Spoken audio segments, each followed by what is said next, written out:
¿Qué tal? Sean todos bienvenidos a Estado al Rojo Vivo. No fallamos, no fallamos. Todos los jueves estamos acá listos y dispuestos para poder entregarles toda la información, la contingencia política a nivel provincial y nacional. En un año complejo, en un año además donde vamos a tener elecciones importantes. Si no la más importante, evidentemente, es de saber quién va a ser el próximo presidente o presidenta de nuestro país. Hoy un gran invitado, así es, Arturo Esquera, líder, presidente del Partido Republicano, va a estar acá junto a nosotros conversando de diferentes aspectos de lo que ha sido esta carrera hacia la moneda y también el rol que él tiene como protagonista en este partido que, insisto, está luchando, perseverando por llegar a la presidencia. No estoy solo, no estoy solo. Evidentemente, estamos en buena compañía y como siempre presentamos a Marcela Mancilla, que ya está lista y dispuesta. Hola Felipe, ¿cómo estás? Buenas tardes a todos y todos. Está rico de nuevo estar acá conversando, interesante, invitado, muchas preguntas, invitados, como desde el punto de vista de nosotras las mujeres, así que eso. Es un anticipo. Es un anticipo que acaba de hacer. Sí, Está sí, bien, un spoiler, un pequeño spoiler para sí. que él también se vaya preparando, que evidentemente ya nos está escuchando. Pero el equipo aún no está completo y tengo que presentar entonces a don Roy Creighton, que ya está listo y dispuesto acá en nuestros estudios. Hola Felipe, ¿cómo estás? Es un agrado estar nuevamente en Estado al Rojo Vivo y esperamos que sea ilustrativo para la gente que necesita recabar información del líder del Partido Republicano. 11º capítulo, 11º episodio. Ha pasado tiempo, muchachos, ha pasado tiempo. Varios jueves, varios políticos, senadores, diputados, alcaldes, candidatos a la presidencia, líderes de nuestro país en este ámbito de la contingencia política. Y hoy no es la excepción. Ya está Arturo Esquera listo y dispuesto para conversar con nosotros y también con cada uno de ustedes que nos están observando a través de nuestras múltiples plataformas. Arturo, bienvenido y muchas gracias por estar junto a nosotros en Estado al Rojo Vivo. Taylor Roy, un gusto estarlo acompañando efectivamente, con muchas ganas de poder contar en lo que estamos en un año especial, un año de elecciones no solo presidenciales, sino que también parlamentarias, con grandes tareas y desafíos como chilenos, en un año cargado de energía por un lado y de emociones también que hemos ido teniendo a lo largo de este primer semestre, y lo que viene va a ser más aún importante. Así es, Arturo, nosotros iniciamos rápidamente porque el tiempo es oro en lo que va a ser al menos este capítulo y quiero iniciar reflejando lo que ha sido el sector de la derecha, más allá del Partido Republicano. ¿Qué va a pasar en este sector con estos dimes y diretes, con estas acusaciones, con este, abro comillas, Alzheimer de una candidata, Chile Vamos, Evelyn Matei, con una acusación en lo particular, o al menos lo que mencionó Frank Sauerbaum, de calificando tu persona como el sicario de caso? Duro calificativo, dura cuña, como lo diríamos nosotros los periodistas. ¿En qué está el sector de la derecha pensando que el día de mañana alguno de los tres candidatos podría luchar con Janet Jara, en un supuesto? ¿Están las condiciones para apoyarse en esa supuesta instancia? Sí, por supuesto, Felipe. La verdad es evidente que en épocas de elecciones hay tensión, va a haber una competencia importante en prácticamente todo Chile. De Arica a Punta Arenas vamos a tener una lista que ya la hemos dado a conocer por parte de los partidos más de derecha, el Partido Republicano, el Partido Social Cristiano y el Partido Libertario. Ya conformamos el Pacto Derecha Unida. Por otra parte, Chile Vamos está afinando los últimos detalles para poder sumar a su propia lista al Partido Demócrata y al Partido Amarillo. Y creemos que con eso en el fondo se refleja una competencia que a la larga nos va a permitir contar con una mayoría en el Senado, en la Cámara, ojalá también teniendo a un presidente que actualmente venga de la oposición. Por supuesto que nosotros desde el Partido Republicano queremos que sea José Antonio Kast, pero en el entendido, digamos, de que no fuera José Antonio, por supuesto que vamos a apoyar a quien pase a segunda vuelta. Las tensiones son normales, hay algo que es evidente, que es obvio, palabras sacan palabras. Lo importante es darse cuenta cuando uno está en eso y poner paños fríos, que fue lo que hicimos la semana pasada, precisamente cuando el diputado Sauerbaum me dice que era una especie como de sicario del candidato José Antonio Duro Kast. término. Sí, pero en el fondo lo dice en el fragor de una discusión. Yo lo conozco a él y tengo una muy buena opinión y probablemente, o sea, muy seguramente también es recíproca. Fuimos compañeros no de bancada, porque él estaba en Renovación, yo en ese entonces estaba en la UDI, pero nos tocó dar muchas batallas juntos y por supuesto que son cosas que tenemos que tener la altura para dejarlas de lado y preocuparnos de remar todos para el mismo lado, porque nos va a tocar trabajar juntos. Al frente hay una candidata que está haciendo un buen trabajo, que es Janet Jara. Hoy día me tocó acompañar a José Antonio Kast a un debate en donde pudimos ver también los planteamientos de la candidata Jara y desde el punto de vista de la oposición tenemos que saber que tanto en noviembre como en diciembre y particularmente a partir de marzo, si es que nos toca ganar, vamos a tener que enfrentar al verdadero enemigo de todos los chilenos, que es el narcotráfico, que es el crimen organizado y que es la delincuencia generalizada que lamentablemente hoy día está totalmente descontrolada. Buenas tardes, Arturo, ¿cómo estás? Ya nos Marcela. habíamos saludado. Sí, te escucho. Arturo, ¿usted quiere ser senador por la quinta región? Así es. Me pidió el partido que asumiera el desafío de ser el candidato a senador del Partido Republicano en la región de Valparaíso, región que me tocó representar durante 8 años en un distrito antes de que cambiaran el sistema, digamos, electoral. Yo representé particularmente a la provincia de Marga Marga. ¿Usted estuvo ya en Valparaíso? Porque yo lo había visto que estuvo en La Pintana como diputado. No. Ya. Quilpué, Villa Alemana, Limache y Olmué era mi zona. Y sigue siendo. Ya. ¿Y usted vive acá, en la zona? Yo actualmente mi casa está en Limache, pero como estoy a cargo del partido, hoy día me toca ser el presidente del partido. La sede nacional está ubicada en Santiago y me toca estar asumiendo, digamos, ese desafío, pero con un pie en la región, con otro, mientras tanto, a préstamo en la región metropolitana por estas tareas. Pero contento porque ha sido mi vida de siempre, digamos, estar siempre recorriendo y asumiendo los desafíos con las dificultades que eso implica. Arturo, ustedes ya tienen formada el Pacto Derecha Unida, acaba de decirnos, y en este Pacto Derecha Unida, ¿cuántas mujeres hay? Acuérdate que en los pactos, Marcela, por incluso una exigencia legal, tiene que haber o sea, entre los sexos tiene que haber, digamos, una paridad que te da un margen. No sé el dato exacto, pero obviamente quienes están a cargo tienen el porcentaje, debe estar en el orden del 50%, 40%. 40%, no, el 40 pero eso es la paridad de entrada, en el fondo de entrada, pero no de salida. Es que no sabemos cómo hacer de salida, pues de salida significa quienes salen electos. Nosotros lo que podemos hacer es tener a la vista a quienes estamos presentando. Y todos los partidos o todas las alianzas de partidos tienen que presentar un número no menor al 40% de alguno de los sexos.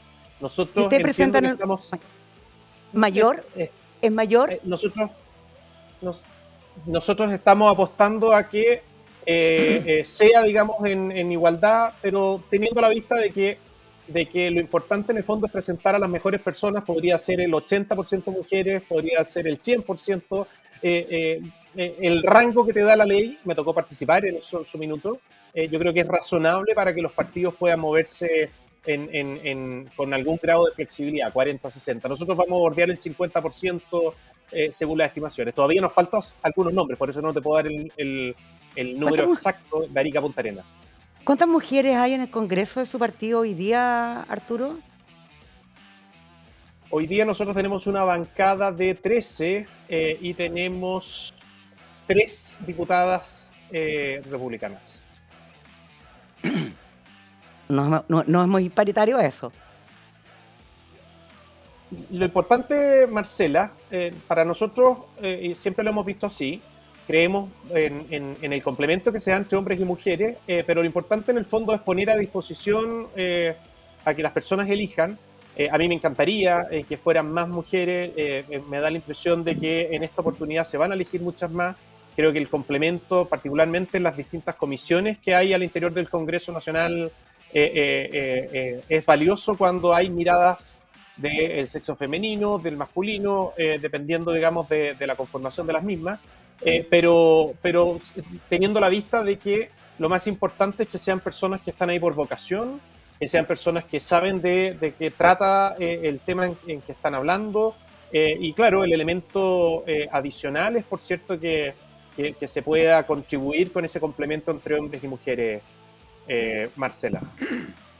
¿Usted estaría de acuerdo, estando en el Senado, de hacer un cambio y establecer la paridad de entrada y salida? Para nosotros, Marcela, los temas importantes tienen que ver con enfrentar el crimen organizado, el narcotráfico, la delincuencia y el terrorismo, que lamentablemente algunas personas se niegan a reconocer que existe. Los temas políticos creo que son relevantes, pero no vamos a destinar o no vamos a priorizar los temas que tengan que ver con la conformación del sistema político, electoral. Creo que los proyectos que hoy día se están discutiendo y ojalá queden despachados en este gobierno son lo suficientemente ambiciosos desde el punto de vista de generar cambios al sistema electoral. Lo que más me importa no es andar desde el punto de vista de la ley obligando a hacer tal o cual cosa, sino que confiamos plenamente en el criterio y en la voluntad de las personas. Sí me importa, eso sí, de que, por ejemplo, el proyecto que apunta a que los partidos políticos no se constituyan de una manera tan como está ocurriendo hoy día, de que llega la elección, se terminan, digamos, disolviendo, nuevamente lo constituyen y termina siendo una suerte de pyme de un puñado de personas. Eso se tiene que corregir. Se tiene que corregir también que cuando el Ejecutivo negocia y conversa con las bancadas de la oposición de turno, no pueden haber tantos partidos como parlamentarios existen. Eso hay que corregirlo, ya lo hemos dicho, es severa la manera de corregirlo, es decir que el partido, o más bien la persona que sale electa, cuyo partido no sacó más del 5%, no puede acceder a su escaño. Eso es delicado, sensible, pero estamos de acuerdo y queremos avanzar en eso.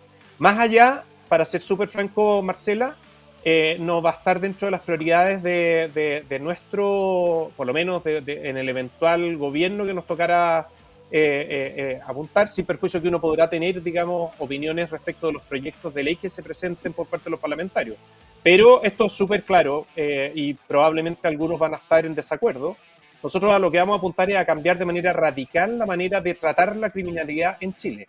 Es decir, una persona que hoy día está cumpliendo su pena en libertad, de 100.000 personas que hoy día están en el sistema penitenciario, el 50% aproximadamente está con una pena sustitutiva en libertad, y eso no puede ser. Nosotros tenemos que, si queremos recuperar las calles, recuperar la seguridad, la tranquilidad, salir de la lógica de 9 de cada 10 personas vive con temor en su casa, tenemos que tomar el timón con mucha fuerza, y es a eso a lo que vamos a invitar a los chilenos, particularmente a pronunciarse en noviembre y en diciembre, y después verán, digamos, que efectivamente todo eso se va a transformar en una política que va a generar algún grado de polémica, porque hay gente que piensa que no cree sencillamente, digamos, la privación de libertad, no piensa que hay terrorismo en el sur, a los migrantes ilegales los regularizaría, como se ha dicho, en algunas oportunidades. Nosotros tenemos una opinión distinta, pero bueno, los chilenos podrán decidir cuál es el camino que querrán adoptar. Nosotros creemos, por ejemplo, de que con cierto tipo de delincuentes no corresponde que tengan visitas en la cárcel, no corresponde que tengan pertenencias en la cárcel, no tienen que recibir ningún tipo de encomienda y no pueden aplicársele beneficios a esas personas. Lo que nosotros vimos en El Salvador, en el gobierno de Bukele, nosotros fuimos a estudiar el sistema de seguridad de ese país en detalle, en profundidad, y vamos a tomar buena parte de las políticas que se han implementado allá para combatir el narcotráfico, el crimen organizado y la delincuencia generalizada acá en nuestro país. Dos temas con respecto a eso. Uno, ¿usted cree que son las Fuerzas Armadas las llamadas a protegernos del crimen organizado y el narcotráfico en las fronteras? Y eso a propósito de lo que ha ocurrido con el Ejército y la FACH en este último tiempo. Yo creo que las Fuerzas Armadas tienen que jugar un rol fundamental en el combate al narcotráfico y al crimen organizado. ¿Están preparadas para eso? Sin ninguna duda hay que avanzar en una preparación de colaboración coadyuvantes de las fuerzas policiales. Creemos que el contacto con la población lo tienen que seguir teniendo siempre las policías, pero el trabajo, y de esto lo aprendimos en El Salvador, se tiene que hacer en una coordinación en donde las Fuerzas Armadas protegen y prestan apoyo en los operativos policiales, tienen presencia permanente en las principales ciudades, en lugares en donde se están prestando servicios críticos. En fin, hay gente que no le va a gustar ver a funcionarios de las Fuerzas Armadas en algunos lugares importantes de nuestras ciudades. Nosotros creemos de que en una primera fase, esto no es para siempre, es algo transitorio, pero en una primera fase va a ser fundamental. En la capacitación, en la preparación, obviamente hay que ir trabajando en esta colaboración entre funcionarios de las Fuerzas Armadas y policía, pero sin ninguna duda vamos a dejar de contar con nuestras Fuerzas Armadas en el combate al narcotráfico y al crimen organizado. El crimen organizado, Marcela, esto es para quienes hemos tenido la oportunidad de estudiar en detalle cómo se mueven y qué es lo que van haciendo en sus distintas etapas de introducción en los nuevos países en donde ingresan, me refiero a la transcriminalidad. Su principal propósito es la captura de la autoridad. Y por supuesto que miramos con mucha cautela y preocupación lo que ocurrió en Iquique. Ya en 2 casos hemos visto que han habido, al menos, aunque todavía la fiscal a cargo no ha dicho que sea así, pero evidentemente que existe un riesgo enorme de que estén ahí ya con sus tentáculos el crimen organizado. Y eso, por supuesto, que tenemos que enfrentarlo al interior de toda la institucionalidad, más aún en materias criminales, y por supuesto que en las Fuerzas Armadas por dentro. Último, ¿qué pasa respecto de ese mismo tema y convertir el narcotráfico y el crimen organizado y el alzamiento de las cuentas bancarias? El fiscal nacional ha dicho que en este último tiempo se han intervenido alrededor de 250 cuentas bancarias del grupo del cartel de Aragua, y ustedes no están de acuerdo con el alzamiento del secreto bancario porque estaríamos inmiscuyéndonos en la vida privada de las personas. Entonces, no se entiende, por un lado, de que ustedes estén combatiendo el crimen organizado y el narcotráfico, y por otro lado, estén negando la apertura de las cuentas bancarias de personas que se sospecha que están narcotraficando o están organizándose criminalmente. Es que sí, ahí hay un error, Marcela, porque nosotros sí estamos de acuerdo. Nosotros creemos de que es una herramienta fundamental. Esa medida intrusiva y muchas otras, incluso bastante más profundas y rigurosas que esa. El tema es que, al igual que en otras medidas intrusivas, es fundamental contar con la autorización de un tribunal de justicia, que hoy día no hay caso alguno en donde en menos de 24 horas se autorice, digamos, la intervención, digamos, de las cuentas bancarias, el alzamiento del secreto. Eso está ocurriendo. Yo he conversado por el ejercicio profesional con muchísimos fiscales, y en el 99%, por dejar un margen, se autoriza, por supuesto, más aún cuando el tipo penal que está en cuestión dice relación con materias propias del crimen organizado y con narcotráfico, es decir, con infracciones a la ley 20.000, con las infracciones a la ley de control de armas, con los tipos penales que comúnmente están en esa órbita. Si tú me dices que el camino o lo que se está pretendiendo es entregarle esa herramienta a una autoridad política, es cosa de ver, digamos, lo que hacen los políticos que están a cargo, mal uso de sus atribuciones, y es pensar, digamos, en el subsecretario Monsalve. Él, siendo subsecretario, después de haber cometido uno de los delitos más aberrantes que puede cometer una persona, en contra precisamente de una mujer que trabajaba en la oficina de al lado de un gobierno feminista, él aprovechaba sus atribuciones, le daba mandatos a sus subalternos para que fueran a intervenir en los medios de prueba que después iban a ser usados en su contra. A esa persona, a ese tipo de personas, ¿tú le entregarías herramientas intrusivas sin que pasen por un tribunal? Yo creo que no. Pero y es esa nuestra postura. Es esa nuestra postura, y creemos que evidentemente que el rol de los tribunales de justicia en esto, al igual que en las otras medidas intrusivas, tiene que seguir cumpliéndose. Pero la UAF es un organismo descentralizado del Estado, Arturo. No, la UAF es un organismo que depende del Ministerio de Hacienda, Marcela. No, depende, Sí. pero es un organismo descentralizado. No, sí, bueno, son No depende, es un descentralizadas. organismo autónomo, de hecho. No, no, no, no. Tienen un nombre. Una cosa es que las personas que forman parte de los cargos directivos sean electos mediante el servicio civil por sistema de alta dirección pública. Otra cosa es que tengan la autonomía de poder tomar decisiones y que no tengan, digamos, el, el- el riesgo de que las autoridades que están por sobre ella y que podrían sacarlas o destituirlas pudieran intervenir con un propósito distinto que aquel que tiene, digamos, como objeto la unidad de análisis financiero. Hay que ser riguroso en eso porque son temas sensibles, Ujú. pero lo que sí yo haría con la UAF, hay que dotarla de muchos más recursos, porque hoy día lo que necesitan ellos es precisamente contar con el personal y con la tecnología necesaria para poder procesar toda la información que les llega. Hay mucha información todavía que lamentablemente no se puede revisar, no se puede analizar simplemente por falta de recursos. Mientras que en organismos políticos sobran los asesores que muchas veces no se sabe qué hacen.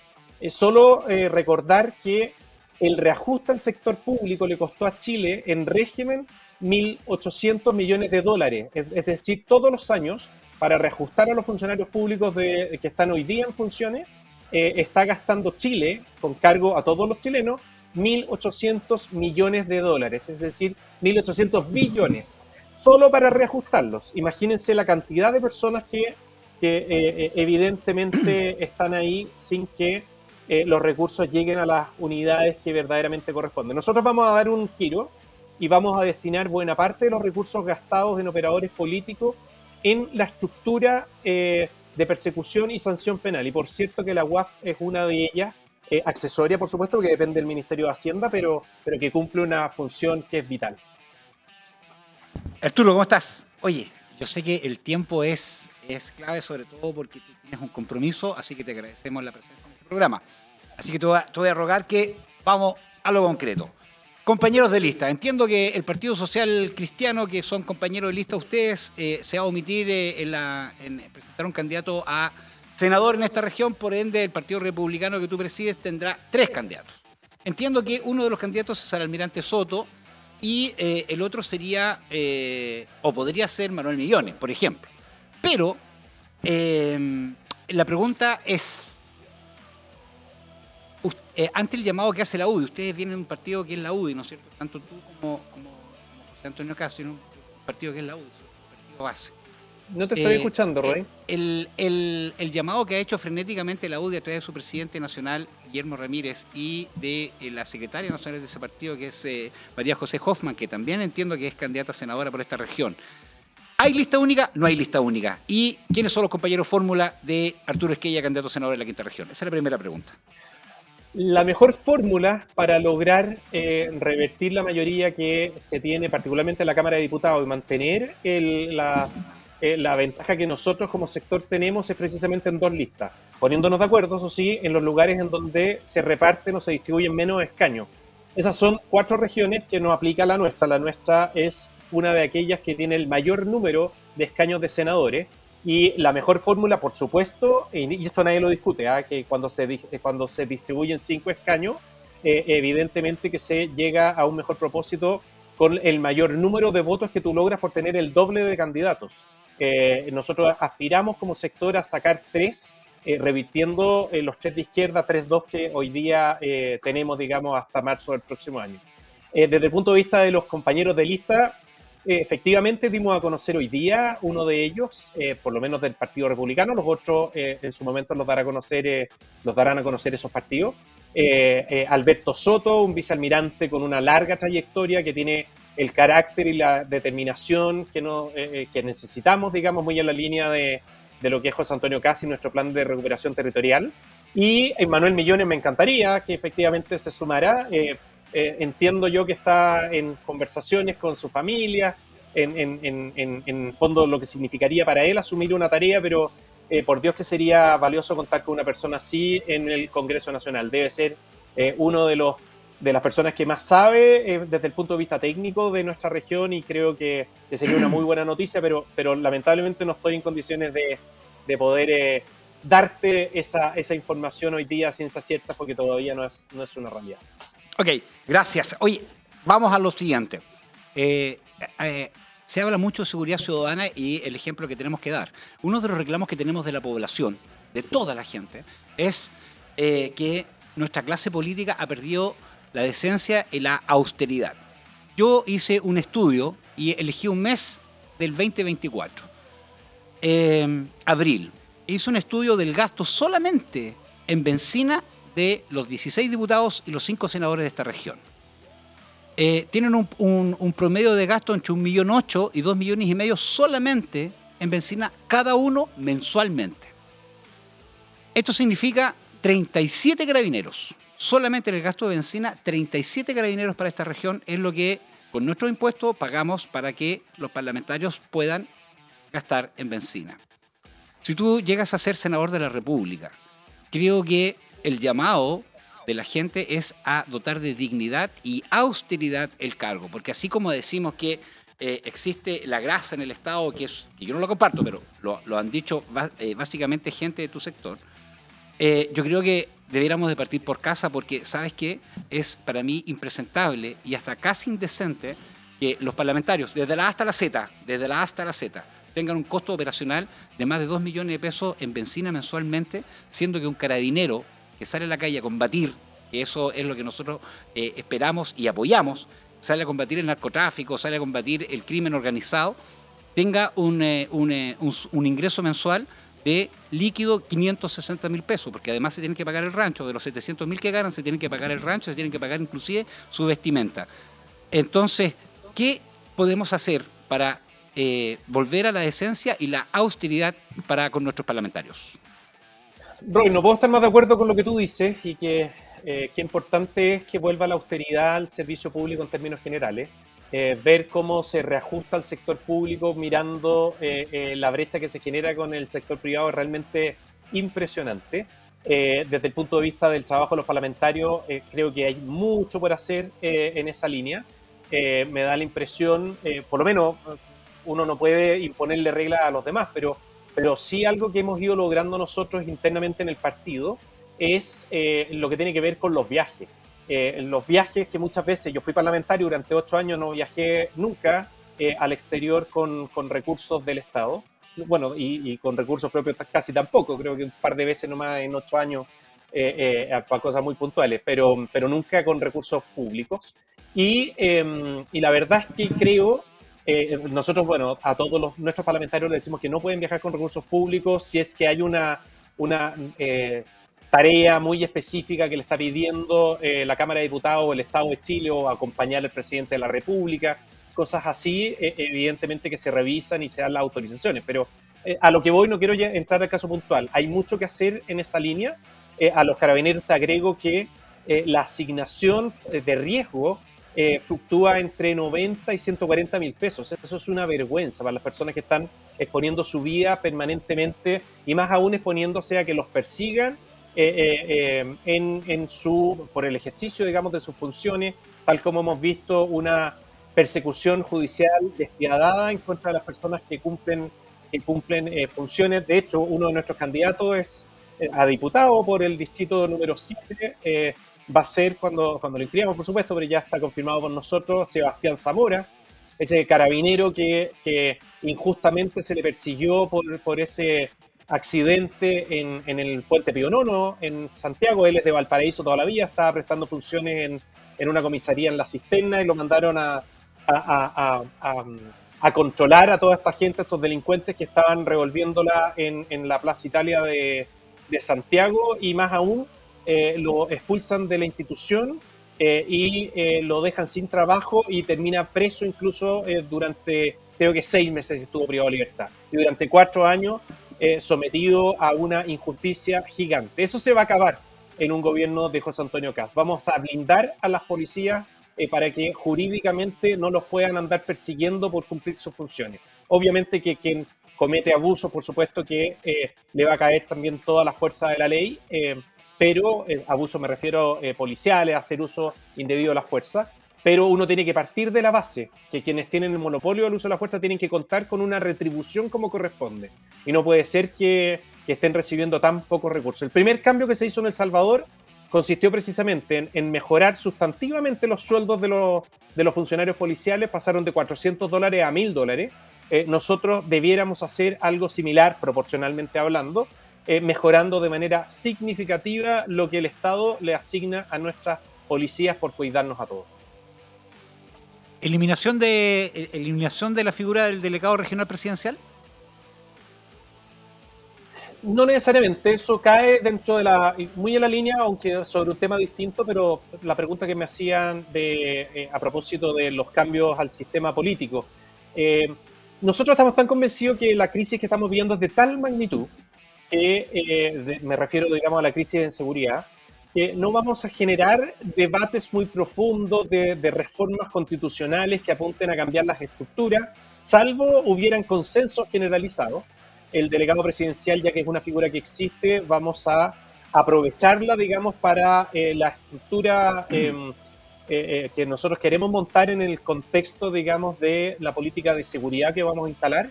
Existe una parte, digamos, del trabajo que nosotros tenemos que hacer consiste en un trabajo que se da a nivel descentralizado y desde ese punto de vista, tanto el Seremi de Seguridad como el delegado presidencial van a cumplir un rol fundamental, siendo que en ellos representantes, digamos, del Ejecutivo se deposita el uso de la fuerza y la fuerza al final del día es la que tiene que imperar para combatir a los delincuentes, al narcotráfico y al crimen organizado.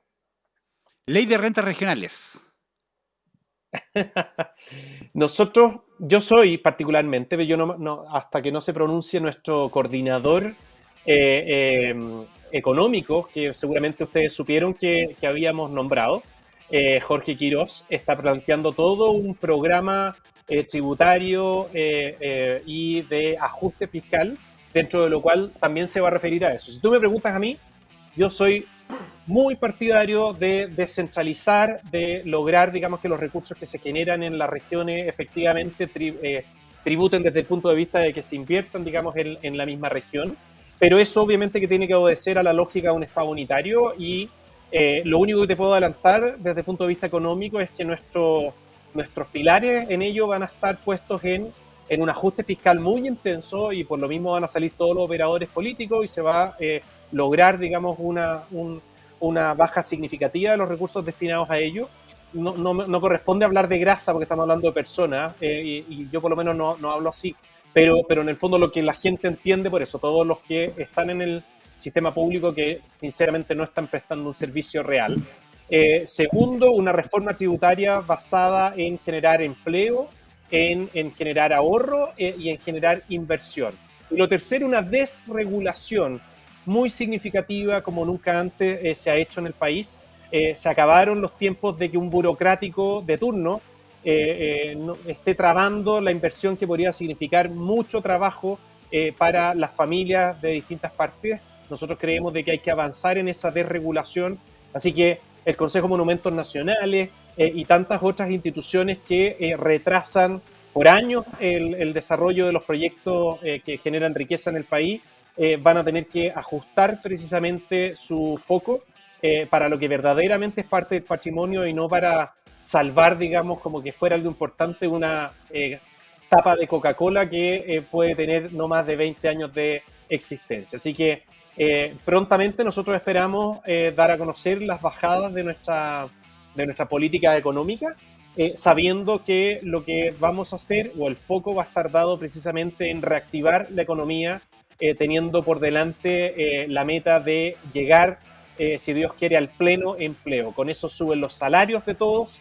y tenemos una mayor certeza del empleo que al final nos da bastante tranquilidad para dedicarnos también a las cosas más importantes en el interior de nuestra familia.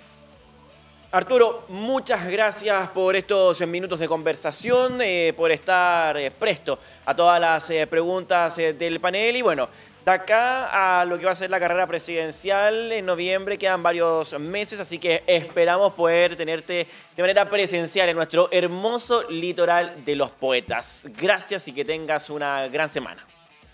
Soy yo el agradecido. Muchas gracias, Marcela, por tus preguntas muy interesantes. Ojalá haya podido aclarar un poquito más para que me conozcan también cómo abordamos los temas. Y Roy, también te agradezco mucho. Se tocaron temas muy interesantes en esta conversación. Que estén muy bien. Chao, chao. Chao, chao. Chao, adiós. Muy bien, el presidente del Partido Republicano estuvo junto a nosotros vía Zoom, sometido a algunas preguntas. Roy Creighton, un análisis previo, fresco, de lo que fue esta conversación de poquito más de 30 minutos. Sí, me quedé con muchas preguntas, Sí. ¿ya? Muchas preguntas que lamentablemente por el tiempo no se pueden tocar. Una de las preguntas que yo tenía era cómo hacer coincidir la caída de las barreras ideológicas, sobre todo el Partido Republicano. Pero el Partido Republicano tiene, como en el norte, a Donald Trump, ¿no es cierto? Que es, bueno, de hecho lo fueron a ver, lo felicitaron, está muy bien. Donald Trump es, y se ha convertido en el mundo, un factor de inestabilidad económica y financiera para todos los países del orbe. Bueno, a mí lo que me llama la atención es que la candidata Janet Jara, cuando dijo el fomento de la demanda interna, salieron todos a matarla, ¿no es cierto? Bueno, ¿qué hace Donald Trump en Estados Unidos? Es precisamente el fomento de la demanda interna. Y no por eso es comunista, muy lejos de eso. Pero sin embargo, el país más comunista del mundo, que es China, tiene como política pública y de relación con el mundo la apertura de los mercados. Vale decir, tendríamos que decir que el país más comunista del mundo es el país más capitalista del mundo y el país más capitalista del mundo es el país más comunista del mundo. O sea, la locura misma. Lo que quería decir que en política exterior yo no he escuchado las propuestas, a pesar que he leído harto, no he escuchado las propuestas en política exterior. Y insistir con lo siguiente. La gente que nos está viendo en sus casas quiere certezas primero, quiere que se pongan de acuerdo segundo, y quiere menos polarización de tal forma de encontrar puentes de entendimiento entre un sector y el otro para solucionar el problema. Y ahí me quedaron varias preguntas, porque ¿cómo vas a hacer puente cuando las miradas son las antípodas y los vasos comunicantes son los que se pierden cuando los centros, ¿no es cierto?, los dialogantes se van y se vandalizan por uno de los dos lados, lo que encuentro yo que pone en riesgo la estabilidad del país.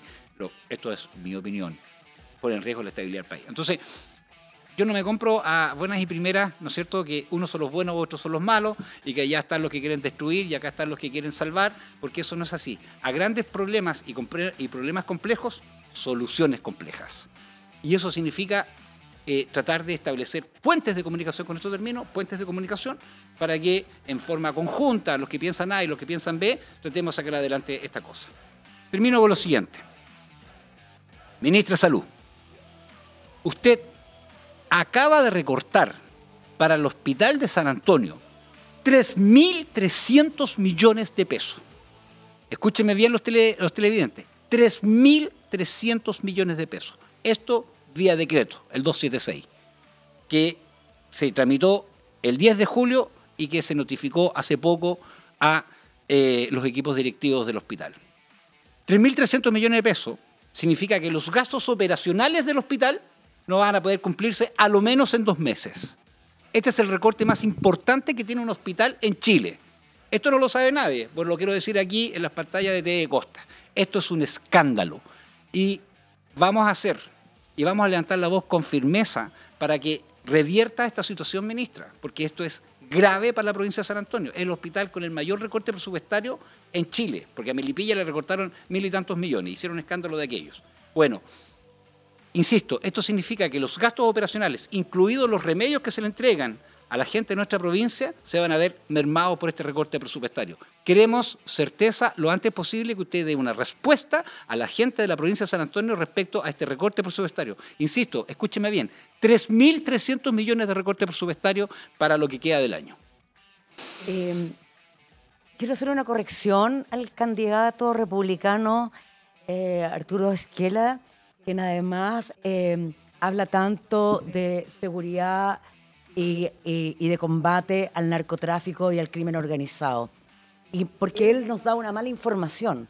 Y yo creo que es súper importante aclararle a la comunidad de que la Unidad de Análisis Financiero es un organismo muy importante para el combate de la delincuencia, el narcotráfico, el crimen organizado y el terrorismo. Y la corrupción. Y la corrupción. Quiero decir que la unidad de análisis financiero, señor Esquela, si es que me está escuchando, es un servicio público descentralizado con personalidad jurídica y patrimonio propio que se relaciona con la o el presidente de la República a través del Ministerio de Hacienda. Entonces, estamos hablando de un organismo descentralizado, de un organismo que tiene patrimonio propio, de un organismo que tiene como fin el combate al crimen organizado, que tiene como fin el combate a la corrupción, que tiene como fin el combate al terrorismo. Y el señor Esquela y el Partido Republicano, junto con el candidato a la presidencia de la República, el señor Juan Antonio Kast, José Antonio Kast, nos dice a todos que ese es su principal objetivo. Y sin embargo, dice no al levantamiento del secreto bancario, porque eso es meterse en la vida privada de las personas. ¿Estás mirando mal tu amigo? O sea, ¿qué nos están ofreciendo en realidad? Esto es un eslogan, no es cierto. El señor Esquela nos habló ahora de que ellos fueron a El Salvador a ver la política de antidelincuencia de Bukele. Bukele hoy día está acusado de crímenes de corrupción al interior de su país. O sea, nos cuentan un cuento que no es real. Por otro lado, nos dicen que van a combatir la migración, pero por otro lado, los migrantes votan, quieren que los migrantes voten por presidente de la República. Entonces, ¿dónde estamos? También nos dicen que sí, hay participación de las mujeres, pero hoy día hay 3 mujeres que están en el Congreso del Partido Republicano. ¿Quiénes son en realidad la gente del Partido Republicano? ¿Qué es lo que nos está ofreciendo el señor Esquela y qué nos está ofreciendo el señor Juan Antonio Kast para presidir nuestro país? La verdad es que yo creo que tienen que aclararnos realmente, porque cuando ellos nos hablan de que su propósito máximo es la seguridad, la economía y la migración, no han estado ofreciendo nada al respecto. Roy, hace algunos días en el sur de nuestro hermoso país se desarrolló un debate, estuvimos, y me imagino que ustedes pudieron ver los cortitos, ¿cierto?, que van apareciendo en las redes sociales, en las noticias, en los medios. ¿Cuál es tu análisis respecto a la participación de Janet Jara, la participación de Evelyn Matei, la participación de José Antonio Kast? Y te hago un paréntesis añadiendo una pregunta. ¿Se pierde un poco el nivel del debate en nuestra política cada vez que los vemos en televisión, en radio? No quiero decir que se ponga rasca, pero que pareciera que nos enfocamos más en la peleita corta, en esos 30 segundos para el cortito de TikTok, más que en los temas de fondo. No sé si son realmente eficaces estos puntos. O del Paco Matapaco, del perro Matapaco. Claro. Como tirarnos esos no cortitos. nada. Entonces, te pongo este tema aquí en la mesita, te lo entrego, Roy, para que tú me digas más o menos, en tu experiencia política, ¿qué opinión tienes respecto a aquello? Mira, yo creo que la opinión que yo tengo es la misma opinión que tiene, yo creo que la gran mayoría de la gente. Se inició el periodo de campaña y vienen primero los ofertones electorales, Sí. Y segundo, haz lo que yo digo, no lo que yo hago, ¿no es cierto? ¿Y por qué te lo digo? Porque mientras se produce este debate, en la quinta región, nuestra región, tenemos, Felipe, escúchame bien, 13.163 operaciones pendientes, intervenciones quirúrgicas pendientes, 13.363. Tenemos un oncólogo infantil para 400 niños con cáncer. Los niños que tienen cáncer en la comuna de San Antonio y en la provincia de San Antonio no les dan pasajes para que puedan ir a hacerse sus quimioterapias. Eso significa que las mamás no pueden trabajar. Y si las mamás no pueden trabajar porque le hacen la quimioterapia el jueves y devuelven al niño el sábado, no tiene ningún ingreso. Esa es nuestra realidad, que nuestros adultos mayores siguen a las 6:30 de la mañana y a las 5 de la mañana también haciendo fila para ir a su CEFAM y que le den una interconsulta para Van Buren que va a demorar 1, 2, 3, 4 años. Eso es la que la gente quiere escuchar, indistinto de el partido político o el sector político. Queremos soluciones concretas. Y te lo digo porque vamos a seguir insistiendo y vamos a seguir dándole. La salud pública está en crisis. Mientras se está hablando de que se puso una polera y que tú dijiste tal cosa en tal tiempo y que tu TikTok y tu Twitter y toda la cuestión, ese mundo paralelo que tienen ciertas autoridades, es un mundo paralelo que se encierran en el Congreso a tomar cafecito y almorzar con costo a todos los habitantes de este país, seguimos en un estancamiento brutal, indistinto del gobierno, porque esto se viene arrastrándose mucho tiempo. Yo te quiero decir una cosa, yo me comprometí con ustedes y lo traje. Es un estudio. Elegí un mes del 2024. Porque de verdad que me parece indecente. Elegí un mes del 2024, abril. Y en abril saqué, por transparencia, Cámara de Diputados, cámara.cl, saqué cuánto se gastaba cada parlamentario de nuestra región solamente en benzina. No estamos hablando del arriendo de sede, no estamos hablando de los secretarios, de los asesores. No. Solamente en benzina. Sin tocar la dieta, el sueldo, nada. Solamente en benzina. Diputada Barquiesi, 2.483.000 pesos, Partido Republicano. Diputado Brito, Frente Amplio, 2.635.000 pesos. Diputada Cariola, 1.814.013 pesos. Diputado Celis, 3.026.000 pesos en un mes, solamente en benzina. Sigo.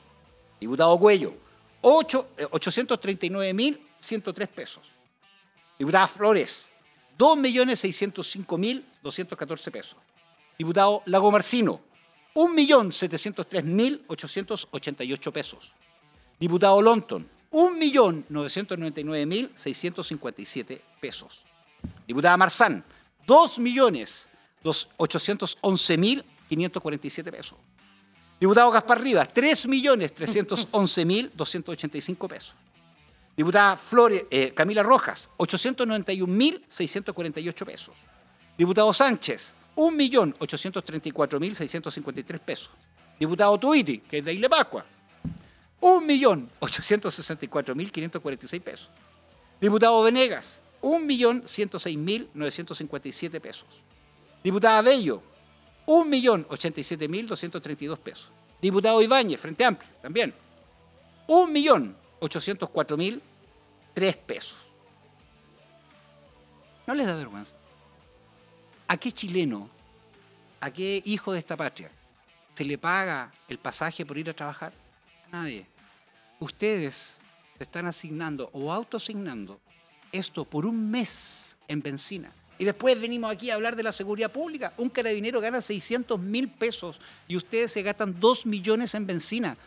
Debiera de darnos vergüenza. ¿Y por qué digo esto? Porque si estamos hablando de seguridad pública, solamente con esta sumatoria nos daría para 37 nuevos carabineros mensuales solamente si ustedes se pagaran su propia benzina para ir a trabajar.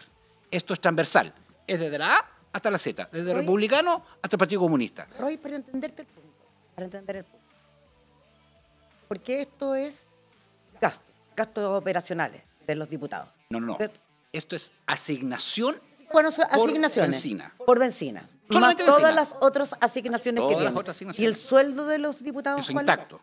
¿Cuál es? 5.800.000 pesos. Qué increíble. Eso aparte. Ya. Por eso es que es para que la gente entienda, porque tú hablas de la benzina y vienes en varias ocasiones ha hablado de la benzina, pero finalmente porque yo sé que es escandaloso, pero es todo escandaloso, porque finalmente ellos están recibiendo una remuneración de 5 millones de pesos. No, una remuneración de 5 millones de pesos tampoco es tanta plata, la verdad, para la pega que ellos hacen, porque también tenemos que reconocer que los diputados, diputadas, los senadores y las senadoras son importantes para nuestro país. O sea, ellos son los que hacen las leyes. O sea, nosotros no podemos desconocer su función. O sea, ellos cumplen una función pública de la esencia de la democracia. Pero tienen un equipo. No, de acuerdo. Yo estoy de acuerdo. Por eso cuando nosotros decimos, oye, mira, ¿sabes qué? Están ganando 5 millones de pesos. Esos son funcionarios públicos que están cumpliendo una función trascendental para la democracia de nuestro país. Por tanto, yo desde mi punto de vista, 5 millones de pesos como sueldo no lo considero un exceso. Lo que estoy diciendo es 5 millones de pesos de sueldo y el exceso, las asignaciones por 10 millones asesores, por benzina. 10 millones 500 mil. Eso es lo que le cuesta a cada diputado a esta región. 10 millones 500 mil pesos mensuales. 10 millones 500 mil pesos mensuales. Entonces, si nos vamos a poner serio, insisto, en el viejo discurso, haz lo que yo digo, no lo que yo hago. Yo tengo estas prebendas porque la gente creyó en mí y me dio... Yo te quiero apostar que de la gente que nos está viendo en su casa, nadie sabe que se asignan 2,5 millones de pesos mensuales en benzina. Nadie, porque les daría vergüenza y les daría rabia. Fórmula? Y te digo por qué. Porque en los países de la OCDE, que a nosotros nos gusta pertenecer a la OCDE, siempre estamos chupas, pero nos gusta pertenecer a la OCDE porque no, Chile está en la OCDE. Bueno, de los países de la OCDE, para que tú sepas, Chile tiene los sueldos parlamentarios más altos, asimilados a Canadá. Ojo, asimilados a Canadá, un país desarrollado. Bueno, ¿qué te quiero decir con esto? Te quiero decir que cuando la gente me dice, oye Roy, aquí está mal pelado el chancho. Si vamos al hospital, tenemos 12 horas de espera. No porque los funcionarios hagan mal su pega, si los funcionarios están haciendo bien su pega, porque están estresados porque ya no dan más. Sí. Pero faltan 132 funcionarios que fueron asignados y se fueron. ¿Y para dónde se fueron? No, es que los redistribuyeron. ¿Y quién los redistribuyó? Oh, no, una directora subrogante. ¿Y quién le dará una explicación a la gente de San Antonio? Bueno, pero nadie. Po. Tenemos el primer puerto de Chile y no tenemos y la responsabilidad social empresarial que tiene para con la comuna, con los habitantes de la comuna es nada. ¿Cuántos puntos del PIB tiene? Bastante. ¿Y qué hacemos nosotros? No hacemos nada. Entonces, yo te digo una cosa. Esto es un ejemplo. Existen millones de ejemplos.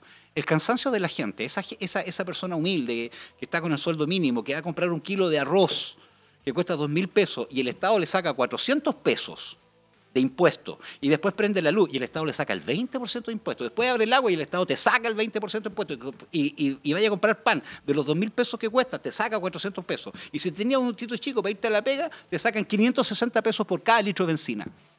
Esa persona dice, si yo pago esto de impuestos, esta es mi carga tributaria, pago por todo lo que yo compro impuestos, que es el IVA, ¿no es cierto?, que es ese tremendo bolsón de impuestos.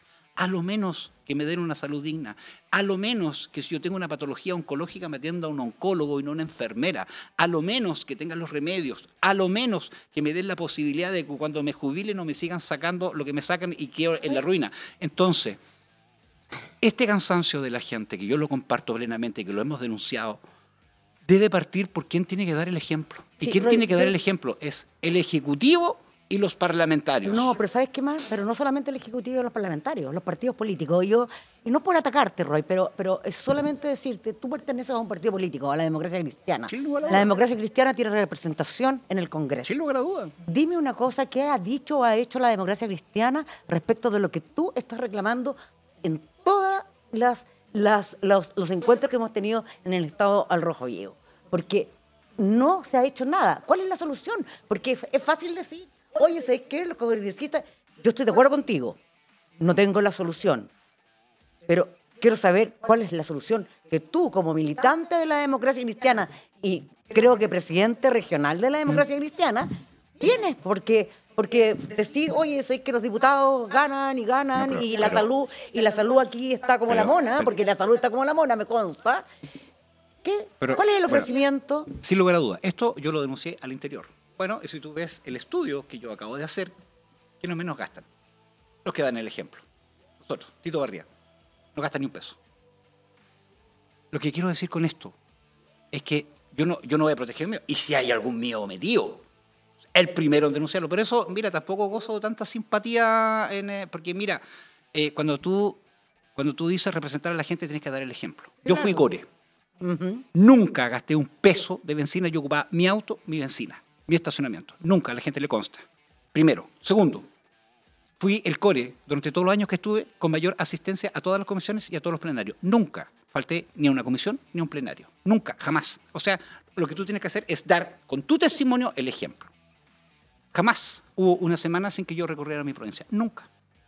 Entonces, como yo tengo ese estándar, le exijo el mismo estándar a los demás. O sea, cuando se discutió la ley de presupuesto para la salud en esta región, ¿cuántos parlamentarios de nuestra región hubo? ¿Cuántos le dijeron, ministra, sabe qué? Vaya a darse una vuelta a Van Buren porque está inundado con fecas humanas? Y ahí viene la gente de San Antonio a atenderse ahí. ¿O cuántos le dijeron, ministra, sabe qué? En Van Buren no hay una balanza electrónica para decir que cuando nace una guagua no tienen dónde pesarla? ¿O cuántos le dijeron, ministra, tenemos 400 niños con cáncer en esta región y hay un oncólogo infantil que atiende en el Frique con 22 horas? Eso es lo que yo esperaba de mis parlamentarios, que la única vez que son realmente útiles, que es cuando tú peleáis plata para tu región, estuvieran ahí. Entonces hoy día van a decir, no, pero es que mira, es que yo, que mira, que yo... Mira, si en definitiva, el trabajo de comisiones en la Cámara de Diputados, que la conozco muy bien, la hacen los expertos. Y esos son los abogados contratados, expertos jurídicos. Lo que hacen los parlamentarios, pero eso está mal. Y no comparto contigo, lo siguiente no comparto. Trabajan 3 semanas al mes, porque una semana es para recorrer el distrito. 3 semanas, no un mes, 3 semanas. Segundo, ¿qué es lo que no compartes conmigo? Semanas, perdón, que no entendí. ¿Qué no compartes conmigo? De la dignidad del cargo. Cuando tú dices, no, porque... No, o sea, yo estoy diciendo que...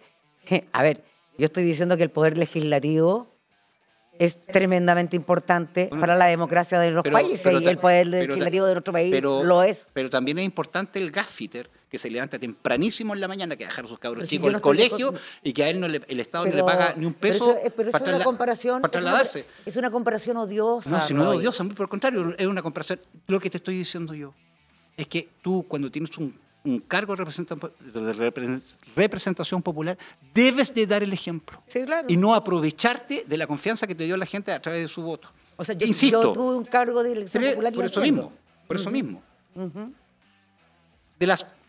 El mes tiene 4 semanas, trabajan 3. De cada semana, martes, miércoles y jueves, ¿o no? 3 días a la semana. No, es que tengo que ir a reunión con el ministro, que yo mira, los días lunes. Oye, si no somos tontos, si conocemos la cosa como es. Entonces, no me vengan a mí a decir que se matan trabajando o que todos tienen un alto grado de estrés producto están preocupados la cuña, están preocupados la cuestión. Lo único que pedimos es que la gente reclama, desde la A hasta la Z, la gente reclama, primero, consistencia, segundo, austeridad, dar el ejemplo, austeridad. Y tercero, que por Dios nos podamos poner de acuerdo. Chile ya no resiste más. Si tú te das la vuelta por cualquier población, mira, hoy día estuve en Algarrobo, si te das la vuelta por cualquier población, te das cuenta que lo primero que te dicen los dirigentes vecinales es, mira, en la casa de allá venden droga, en la esquina venden droga. Yo por eso compro pan a las 6:30 de la tarde y me guardo, mijito, porque esto está súper peligroso. Lo que nunca antes habíamos visto lo estamos viendo ahora. Venga a las fuegos artificiales porque llega la droga. Entonces mi hija de 15 años no puede ir a comprar pan. Eso requiere que nos pongamos de acuerdo todos. No que republicanos nos vengan a dar una receta y el Partido Comunista nos venga a dar otra. Necesitamos puentes de acuerdo. Y como estamos viendo el país, eso no se está logrando. No se está logrando, pero se logró poder tener esta entrevista importante porque a través de estos 11 programas hemos entregado diferentes visiones políticas de diferentes colores, transversal, lo ha dicho Marcela, ha cuestionado desde la A a la Z, al igual que Roy Creighton, el trabajo de nosotros es precisamente poder entregarles a cada uno de ustedes la opinión en primera persona de los protagonistas, pero desde el conocimiento de la provincia, a través de Marcela Mancilla y Roy Creighton. Marcela, 10 segundos para hablarle a la comunidad.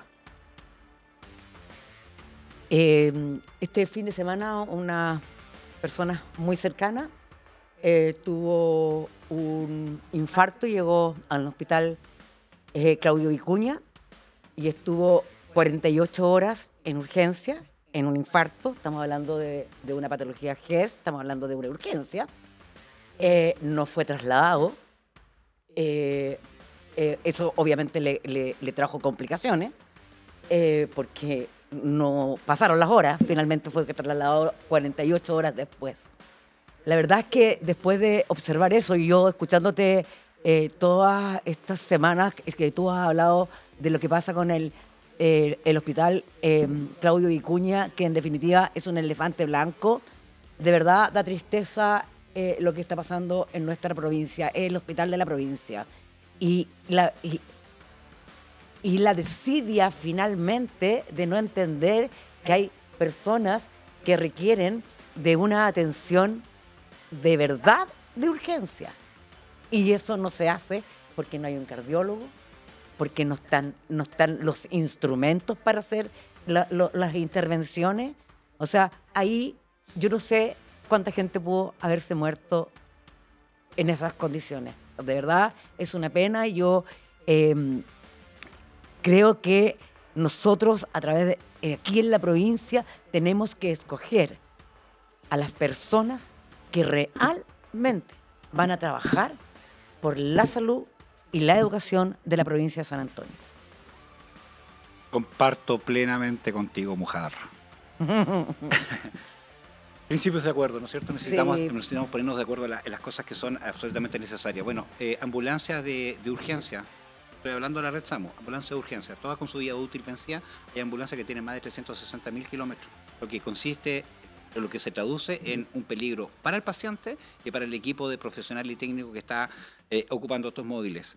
Yo quiero insistir con esto, como dice la gente en su sabio jerga popular.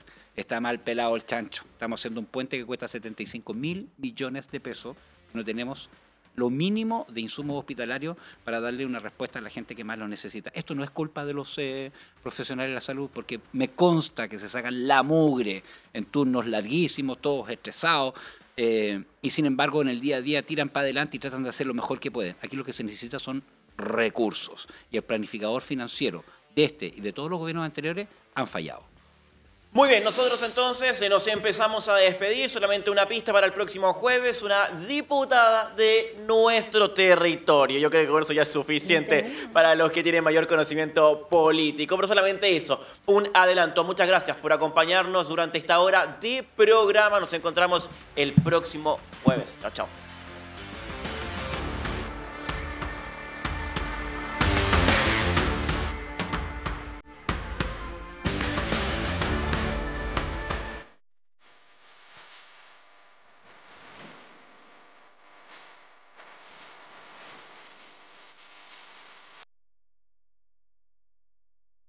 Las opiniones, juicios y comentarios expresados durante este programa corresponden exclusivamente a quienes los emiten. TV Costa Media no se hace responsable por su contenido ni necesariamente comparte dichas expresiones.